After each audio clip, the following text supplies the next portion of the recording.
बड़े ही धूमधाम से मनाया गया मान्यवर कांशीराम जी का 91वीं जयंती।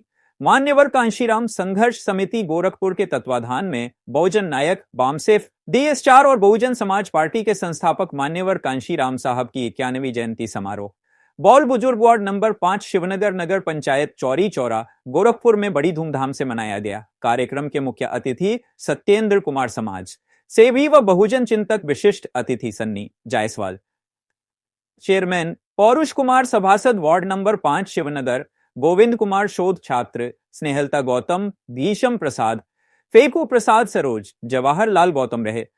कार्यक्रम की अध्यक्षता एडवोकेट गिरीश कुमार चंद्रा व संचालन राम सिंह गौतम ने किया। मुख्य अतिथि ने मान्यवर साहब के जीवन के संघर्षों पर प्रकाश डालते हुए बताया कि एक बार मान्यवर साहब को एक व्यक्ति ने बताया कि मैंने बाबा साहब की अधिकतम किताबों को पढ़ा है, जिसे सुनकर मान्यवर साहब ने कहा कि आप जिंदा कैसे हो, क्या आपका मन नहीं बदला? मैंने बाबा साहब की एक किताब बस पढ़ने से मुझे नींद नहीं आती, मैं घर बार रिश्ते नाते सब भूल गया।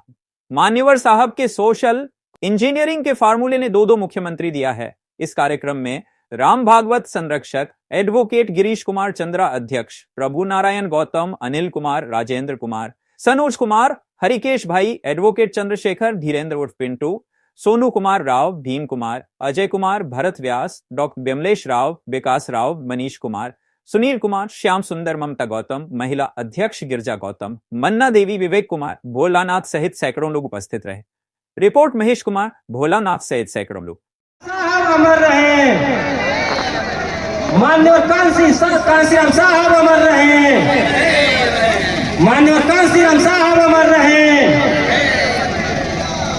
साथियों, सबसे पहले मैं आप सभी का, जो हमारे ग्रामवासी हैं, क्षेत्रवासी हैं, चाहे दूर दराज से चल के आए हुए हमारे अतिथि, मुख्य अतिथि, सभी का अपने इस ग्राम सभा में चौरी चौरा के धरती पर दिल की गहराइयों से हार्दिक अभिनंदन वंदन स्वागत करता हूँ। साथियों, जो भी हमारे वरिष्ठ अतिथि हैं, आप लोगों ने उन सभी का विचारों को सुना। हम लोगों ने भी तो समाज के अत्यंत पीड़ित वर्ग के लिए आजीवन संघर्ष रहे और अधिकार दिलाने के लिए संघर्ष करते रहे।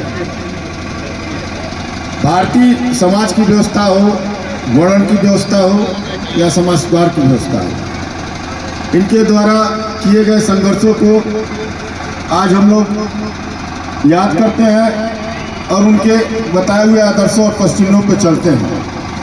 कहने के लिए तो बहुत कुछ है उपलब्धियों के बारे में, लेकिन समय सीमा और कई और भी आयोजन है, तो इसमें जाने के लिए सभी लोगों से यही निवेदन है कि ऐसे इंसान के बताए हुए पद चिन्हों और संघर्षों पे हम लोग चलने का प्रयास करते रहेंगे और सब लोग अपने अधिकारों के लिए एकत्रित और संगठित रहें, क्योंकि हम लोग संगठित रहेंगे तभी हम लोग अपने अधिकार को पाएंगे।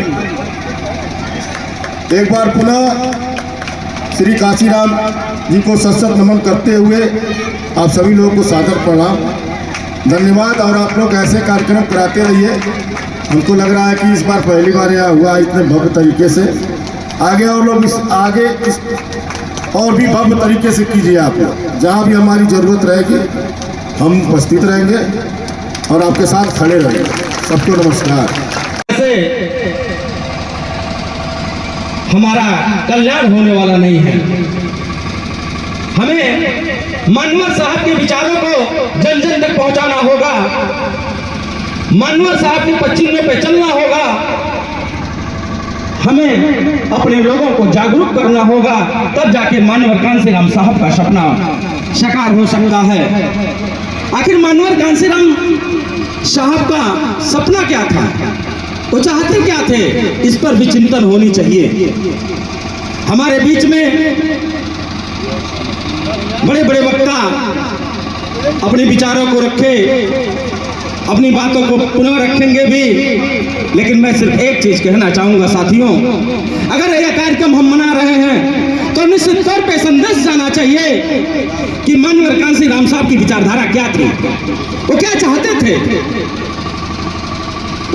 संघर्ष क्यों किया, उनके मन में पीड़ा आई क्यों, इस पे चिंतन होना चाहिए। और निश्चित तौर पे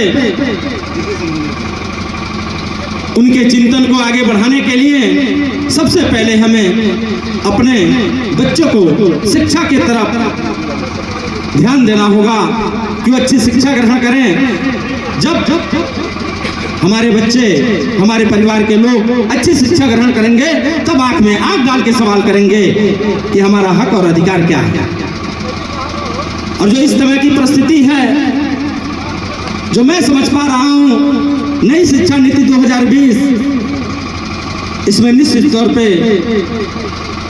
शिक्षा को दूर किया जा रहा है। जो हम लोग यहाँ पर बैठे हुए हैं, सच बता रहे हैं कि पहली लड़ाई तो हमारे बाबा साहब ने लड़ी, लेकिन देश की दूसरी लड़ाई हमारे माननीय कांशीराम जी ने लड़ा है। और हमारे माननीय कांशीराम जी ने क्यों लड़ा? बाबा साहब ने तो संविधान लिख डाला, और एक के लिए नहीं लिखा, उन्होंने दलित के लिए लिखा, सवर्ण के लिए, सामान्य के लिए, और यहाँ तक कि एक कुत्ते के लिए भी उन्होंने संविधान लिख दिया कि कुत्ते को कोई अगर मार दे तो उसे भी बाबा साहब के संविधान से मिल जाता है न्याय। एक पेड़ जो बोलता नहीं है, हिलता है लेकिन बोलता नहीं है, उसे कोई काट दे तो बाबा साहब के संविधान से उसे मिलता है कि उसे भी न्याय मिल जाता है। तो हमारे ऐसे महापुरुष हैं कि हमारे, चाहे वो रामायण हो, चाहे महाभारत हो, या कुछ भी हो, लेकिन अगर आप सर झुकाते हैं संविधान पर हमारे, तो आपको न्याय वही मिलता है। तो हम लोग गर्व करते हैं कि हम उस समाज से हैं कि हम चमार समाज